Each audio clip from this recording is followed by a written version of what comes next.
Hi, it's Elizabeth from Tyne Valley Motorhomes, and today we'll be doing the handover video of the Elddis Encore 254. Next thing we've got is your cassette locker.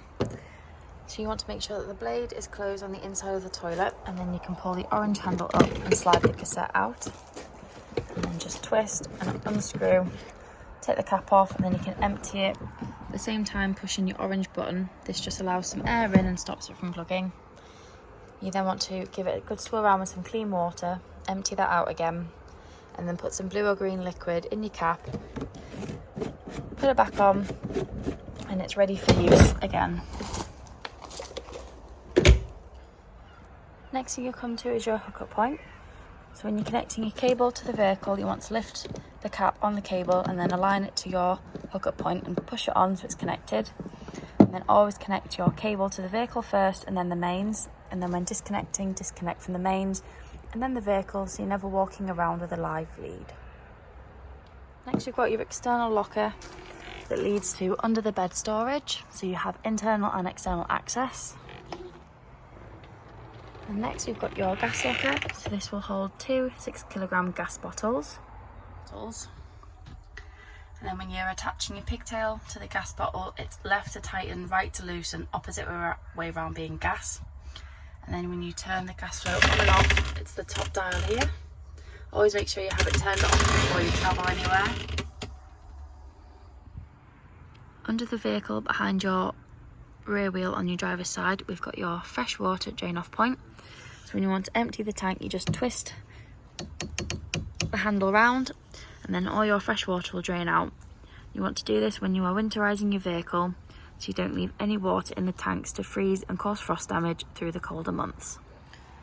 Next we've got is your fresh water filler point. So once you've taken your cap off, you'll need a hose pipe and some adapters, as most sites just provide a brass tap. And then you want to fill your freshwater tank full of water, and then when you're finished, put your cap back on and then lock it with the key so no one can tamper with your fresh water.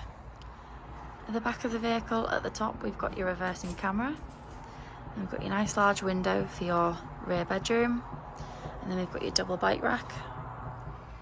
At the back of the vehicle on the passenger side, behind your rear wheel, we've got your wastewater drain off point.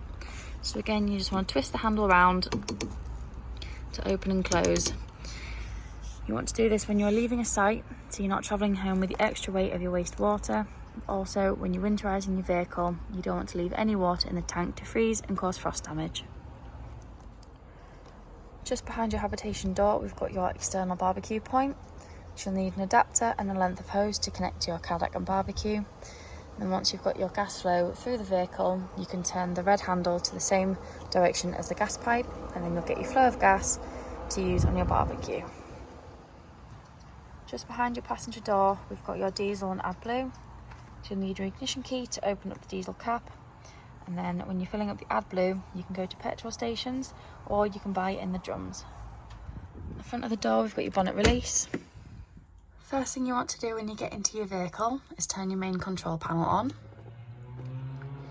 Then from here, you can turn your internal lights on. You can turn your water pump on. And then you can turn your awning light on and off as well. You can flick through and you can see the different settings, so you can check your fresh water levels, your wastewater levels, and then your leisure battery levels as well. On the top, we've got your heating and hot water.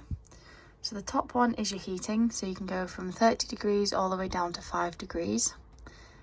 The next one is your hot water, so you can have it on 1 or 2, 2 being you'll heat your water up faster.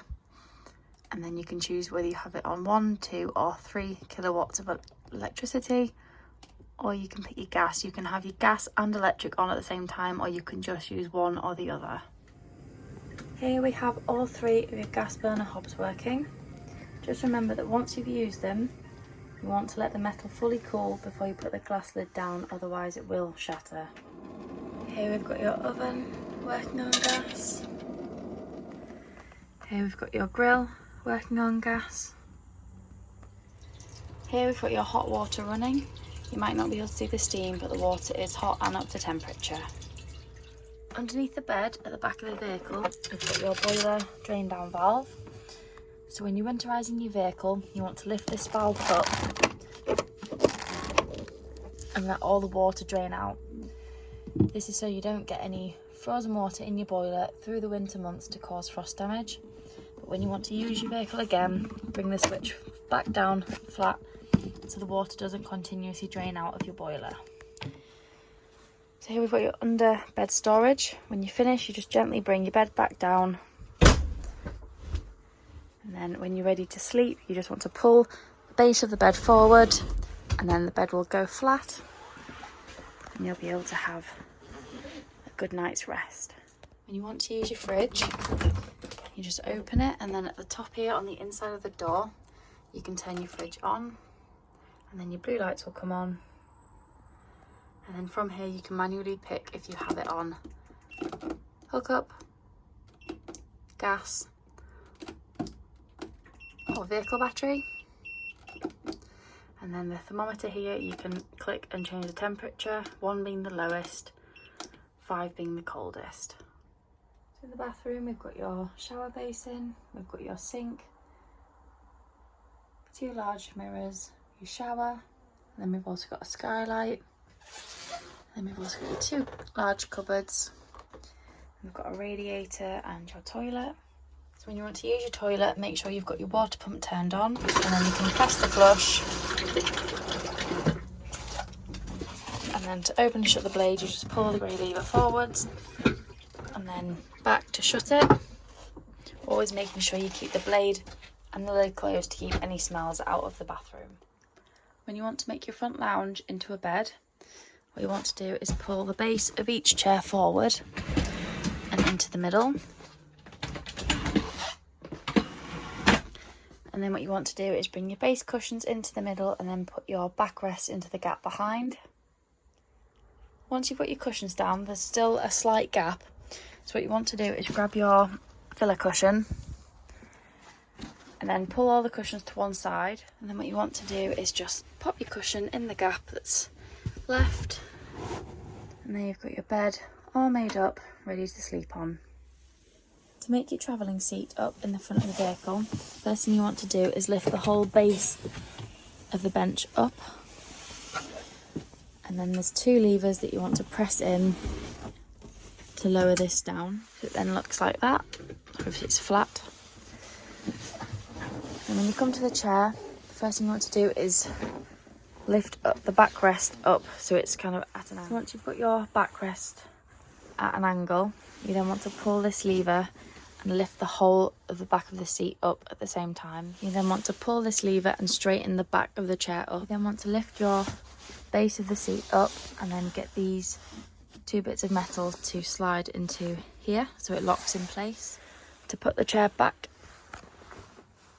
to fold the chair back down and make back into the lounge, you want to lift the base of the seat up and pull it back down until it lies flat on the floor. And then you want to slightly fold the chair back, bring it back down and fold it back on top of your base. And once your chair looks like this again, you can gently pull on the frame, then bring it back down, and then you want to put your cushions back in their original place.